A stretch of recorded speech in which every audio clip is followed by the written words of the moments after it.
would rather clean toilets than be interviewed.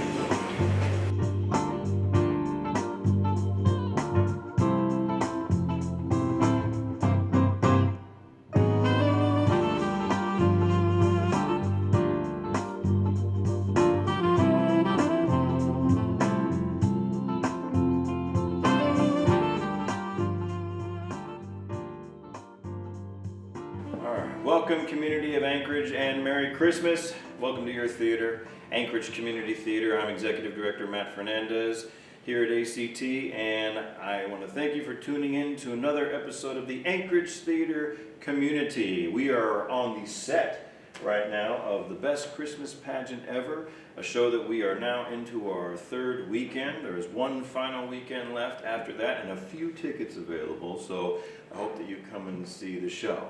Our guest today is another one of those gems in Anchorage theater. She has acted in The Doll's House Part 2, and you probably have seen her as part of the Cemetery Walks.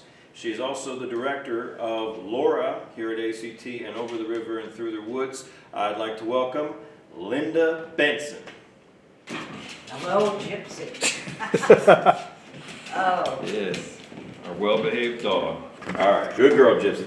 So I forgot to mention one of the most important things and probably the biggest honor in your life is that you are a member of the Anchorage Community Theater Board of Directors. Certainly, I thrive on that. Now, when did you start as a board member at ACT? 10 years ago? Yeah. I don't remember. Now, your son Nate did some plays here in the Yes. past. Is that how you first got involved with us?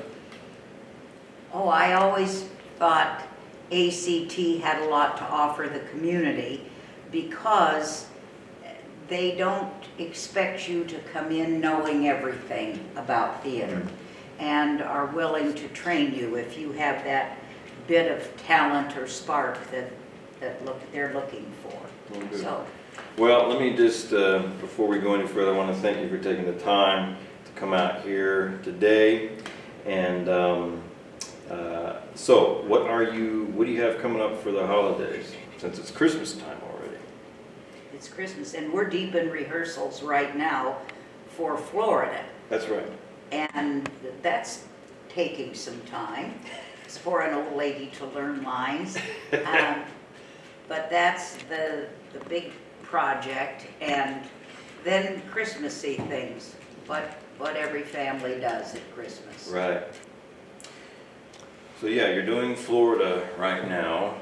You know, instead of memorizing all those lines, maybe they'll just let you improvise I doubt the it. play. I doubt it. Well, I think you hold a lot of sway in this community, and you could probably get it done.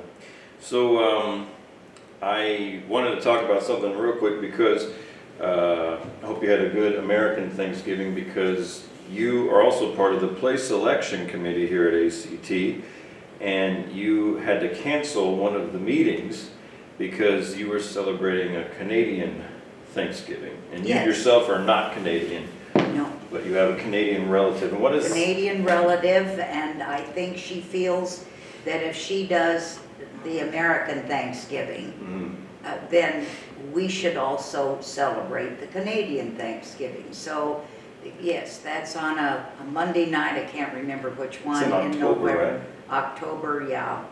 And so we don't have turkey. We have Kentucky Fried Chicken. But all the rest are the trimmings, yes. Good. Well, is that... So I guess it's the Canadians are thankful for the American fast food that has come into their country, and they enjoy that. My particular family is happy. That's interesting. Okay.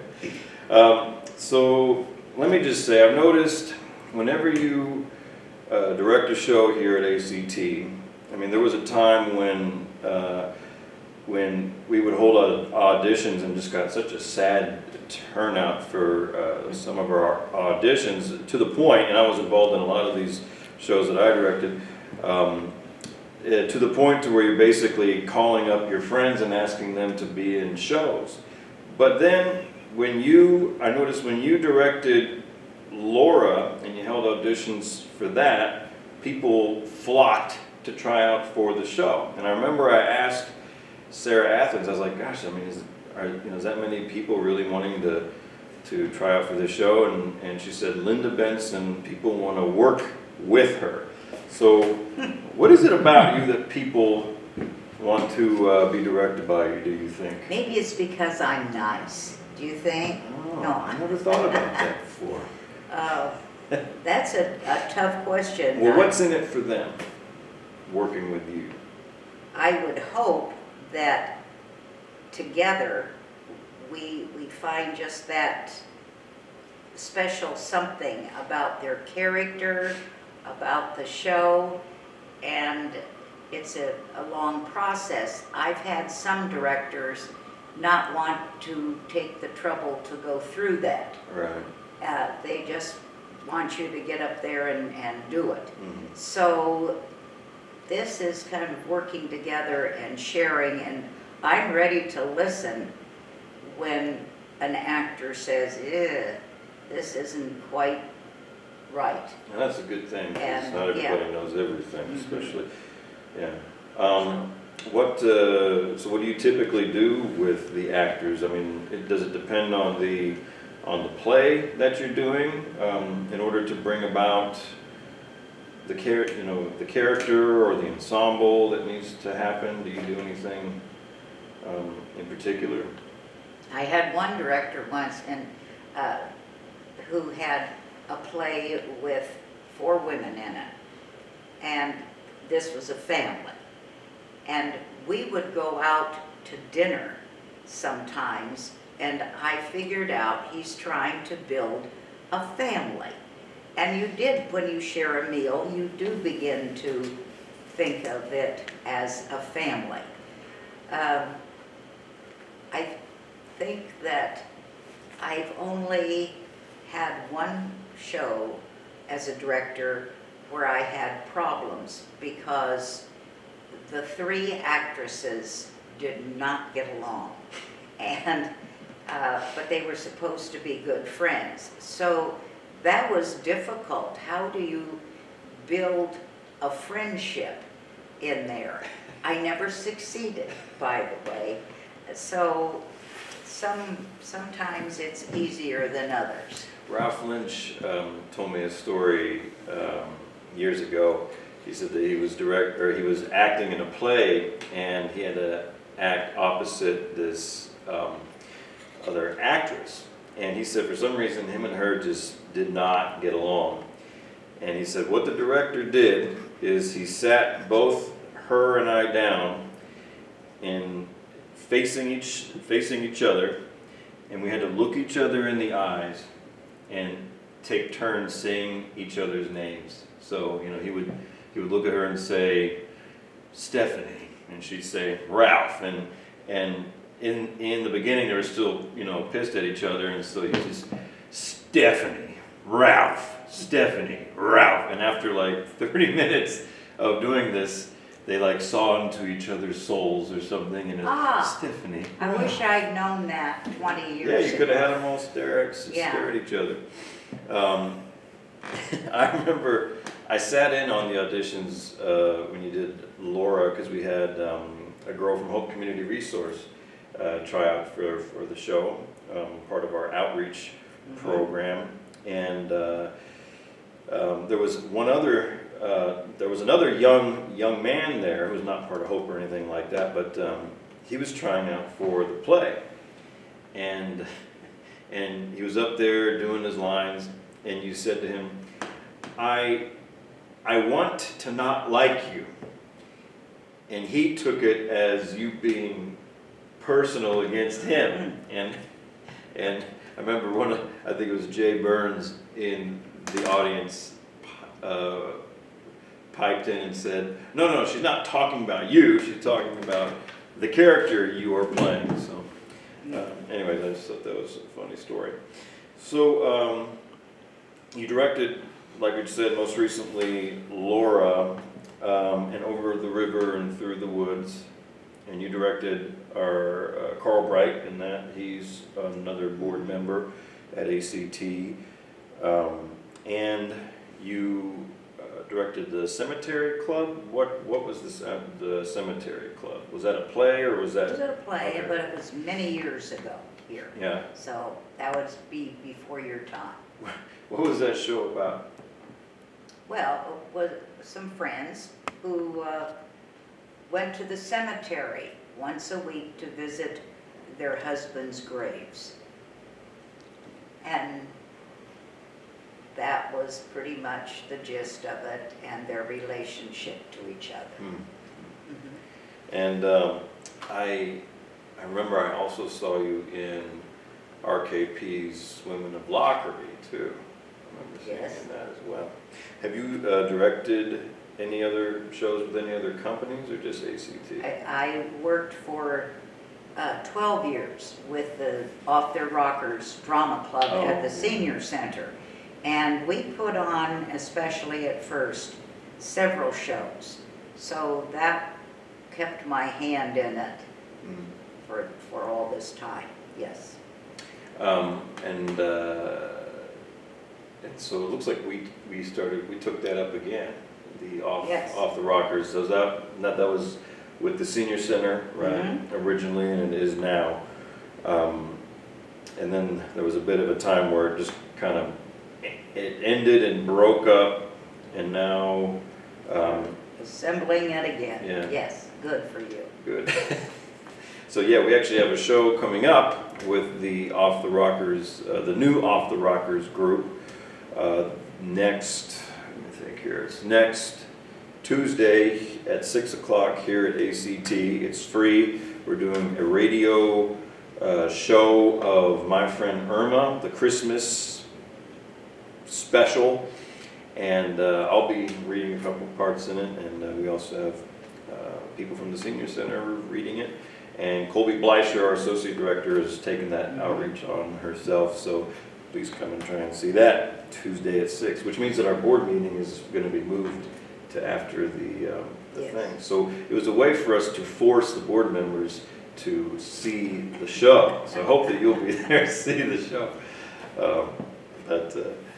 Anyway, so I've seen you in such things. I saw you act also in, it was a couple of summers ago, Shotzi Schaefer's wrote a cemetery story that you did here. What was that about again?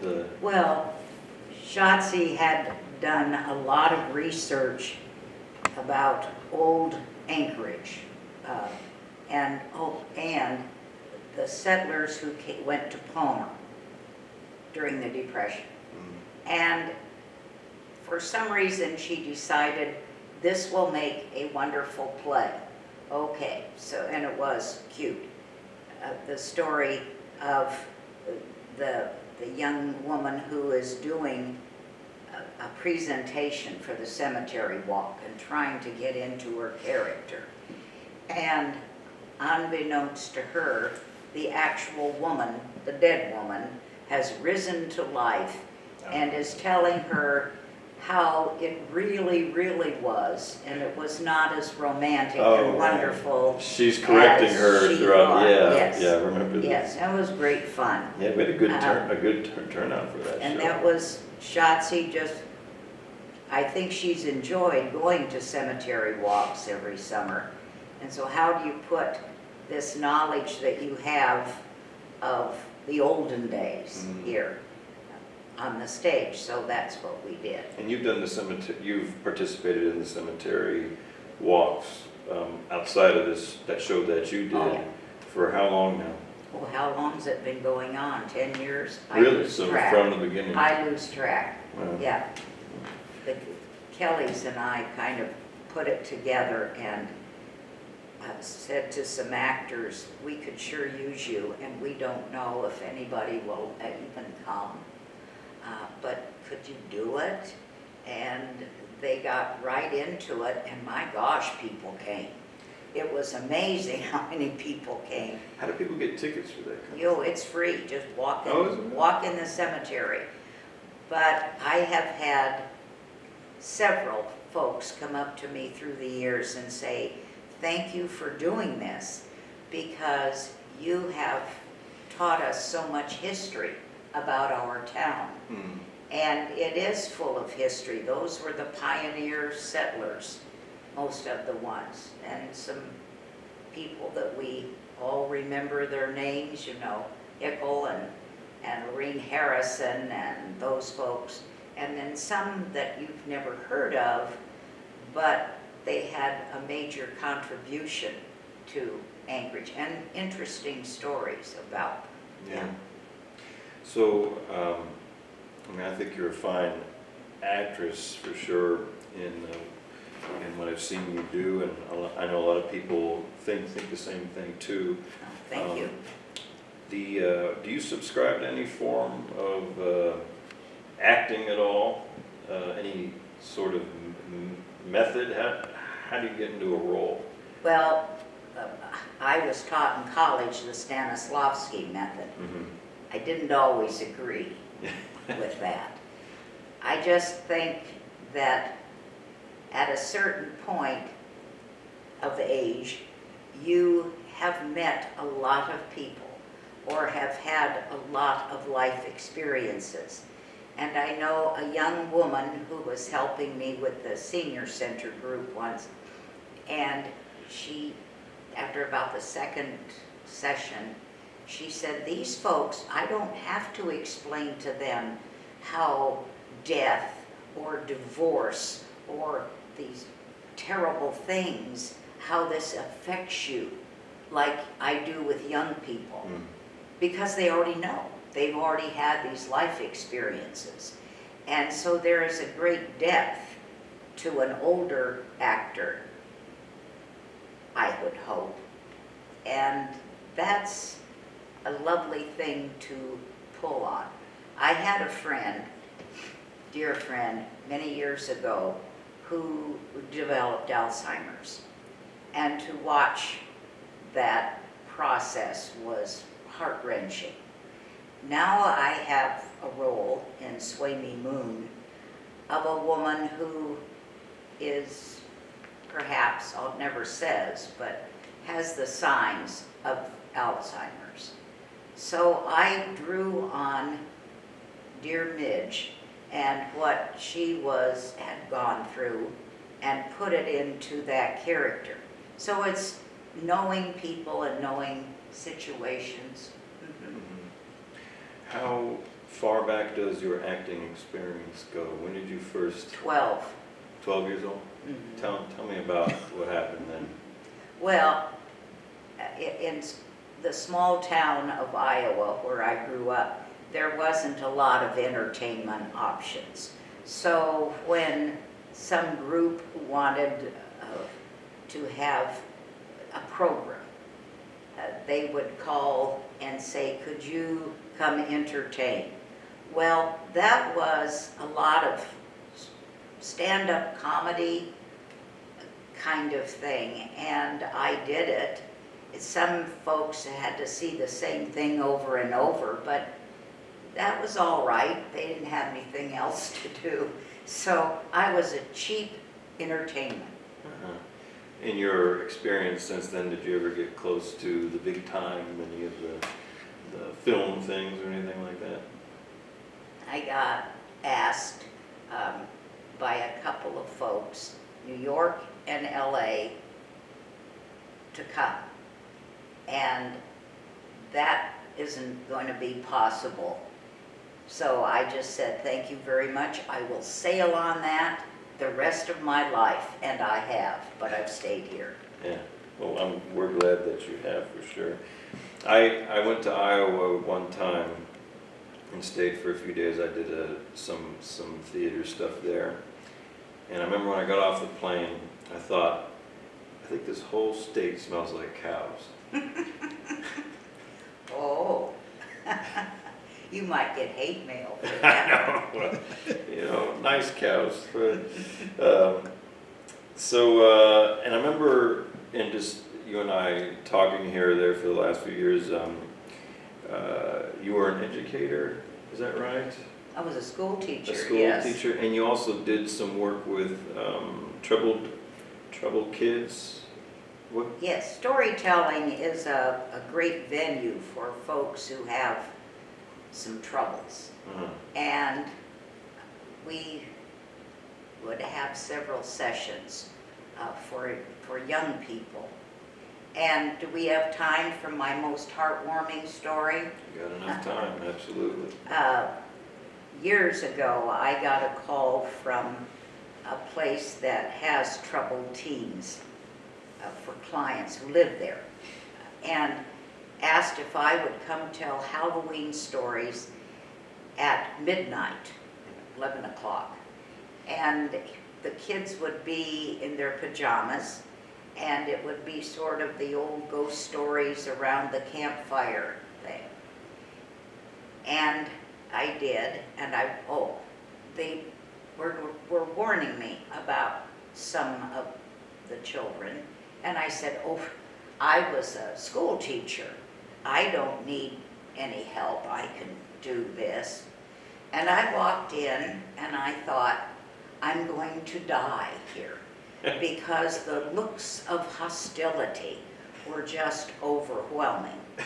And so I started to, put on the bravado look and started in, and I literally watched them melt. One young woman sitting way at the back of the room, if looks could kill, I'd have been dead first thing. And she looked pretty hostile to me. But she began to melt.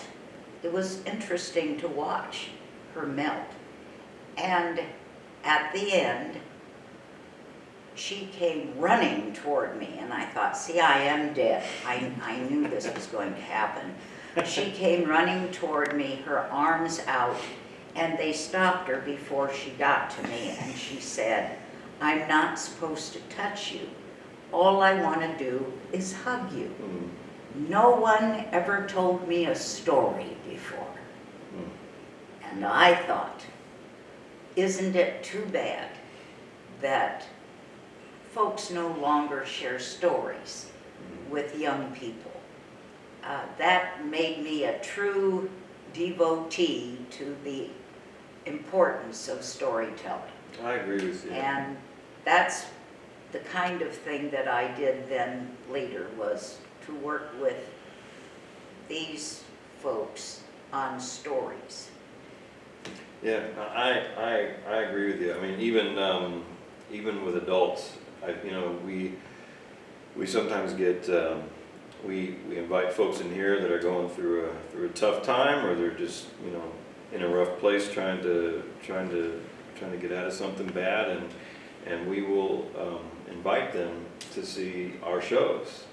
And it's amazing. I mean, might even be the first time that some of these people even see a play, which it's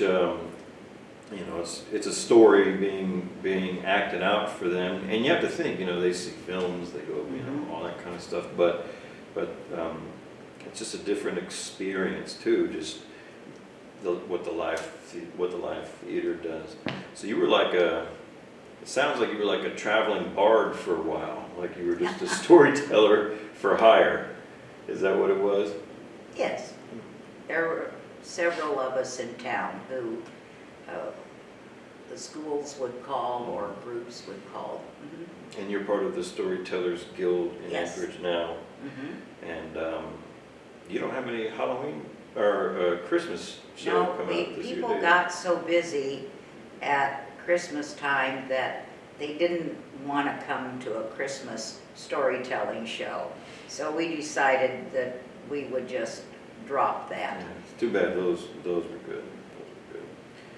But you did do a Halloween one. And do y'all have one coming up the pike pretty soon? Well, during February, we like to do love stories. Yes, love stories. One you can love lots of things, not necessarily love, but love stories. Well, if you need anybody, I'd be happy to to read one of the stories in there. But you have to tell it. I can tell it. I can tell it. Does it have to be my own love story? No. All No. right. Okay. Nobody wants to hear that. Be surprised. Yeah, really. So, is there any show that you've really wanted to direct but you haven't directed yet? Not anymore. Directing's too hard to work. You can do it. Are you serious? I'm You're all done serious. with it? I'm Oh. done with that. Yeah. We'll see. Well, how about acting? And you haven't given up on that. There are great things coming up from new playwrights. The one I always thought would be fun to do is Driving Miss Daisy. Mm-hmm. But I'm over that now. I'm past that. There just are great things coming up. Yeah. So, Every year that we start meeting as a play selection group, I always think about Driving Miss Daisy as a possibility. I mean, I don't even know when the last time it's even been done up here. no. But I thought Anyway, that's that'd be a good show. All right, so what's coming up for you in the near future? We have Florida coming up from RKP, and you have the interesting opening day of January the 3rd. Yeah. So you must be the first play of the entire year of 2020 in the that's city. right. Huh. Well, good. Then everybody can come and see the first play. Tell us what Florida's about. What's the gist of it? Dick Brighton wrote it and is directing it. Too bad, didn't write a part in for him because he's a good actor.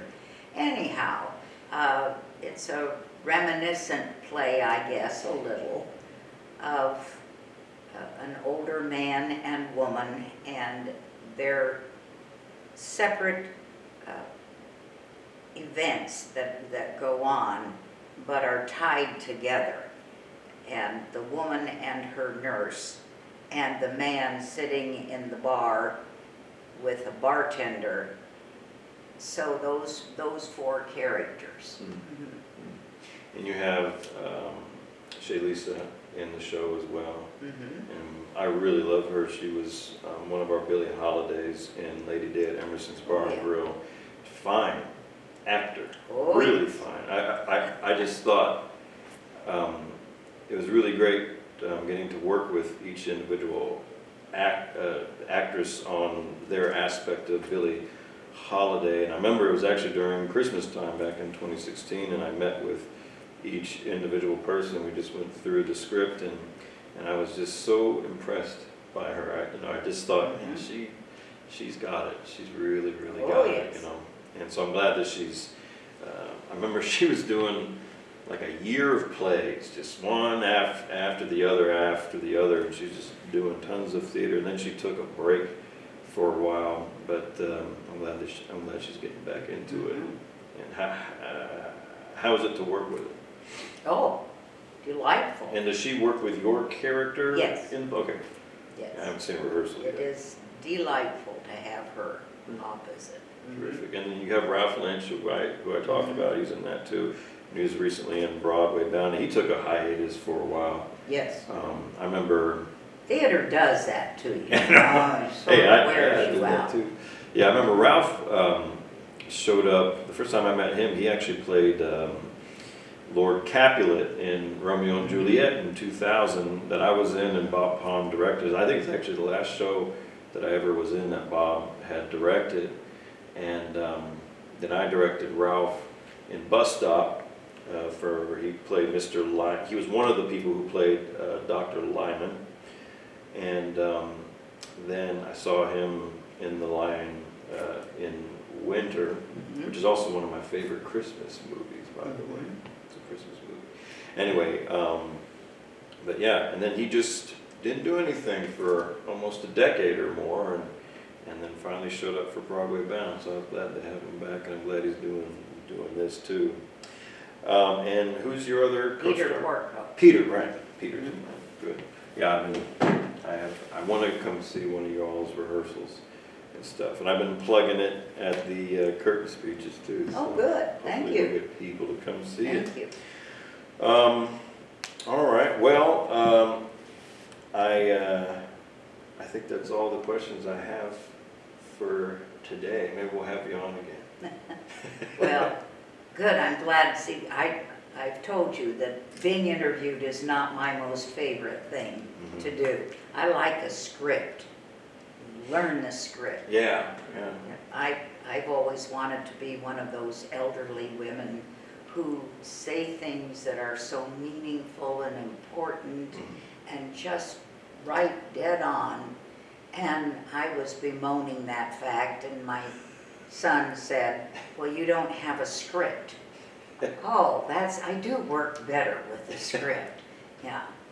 So. Well, we all strive to do that. Say the right thing. Yeah. Yes. All right. Linda, thank you for coming. Thank you. And thanks for all that you do for ACT. And I hope that you have a Merry Christmas and a Merry Boxing Day, apparently, right? Yes. Yes, that is true. That comes right after, doesn't it, in Canada? All right. Oh, criminy. Okay. All right, please come see Linda in just a month, January 3rd, for 3 weeks here at ACT for RKP's production of Florida, written by Dick Reichman. And you can go through actalaska.org to get tickets. This is not this is not part of the main stage season, so those season ticket holders will get a discount, but it's not part of the season ticket there. So, all right, thank you, Linda, very much. Thank you. Thank you all for tuning in again to another episode of the Anchorage Theater Community. I thank you for all of your support. Please like us on Facebook and subscribe to ACT's YouTube channel, where you can see other interviews that we've already done with folks like David Haynes and Daniel Rabinovich and Wayne Mitchell. I want to let you also to know of the other shows that are going on in town. It looks like TBA's It's a Wonderful Life just is closing. Actually, we're filming this on the 14th, so they actually close tomorrow. So by the time you see this, it's not going to help you none, unless you have a DeLorean with the flex capacitor.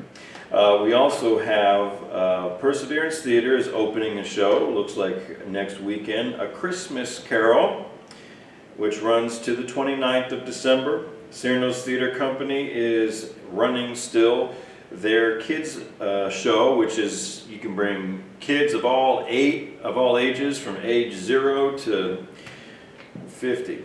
To Stinky Kids the Musical, December 7th to the 22nd at cyranos.org. You can get tickets there. And there's also Storytelling Saturdays at the Anchorage Museum. On December 21st, there will be British stories, so you can check that out at the Anchorage Museum. And upcoming is, like we had mentioned, RKP's production of Florida, written by Dick Reichman and directed by Dick Reichman, from January 2nd to the 19th. And I want to thank our sponsors, ACT sponsors, the Alaska State Council on the Arts, the Block Foundation, the Municipality of Anchorage, ConocoPhillips, the Wells Fargo, First National Bank, and the Atwood Foundation. All right, y'all. You all have a Merry Christmas, Happy Hanukkah, and we will see you in 2020.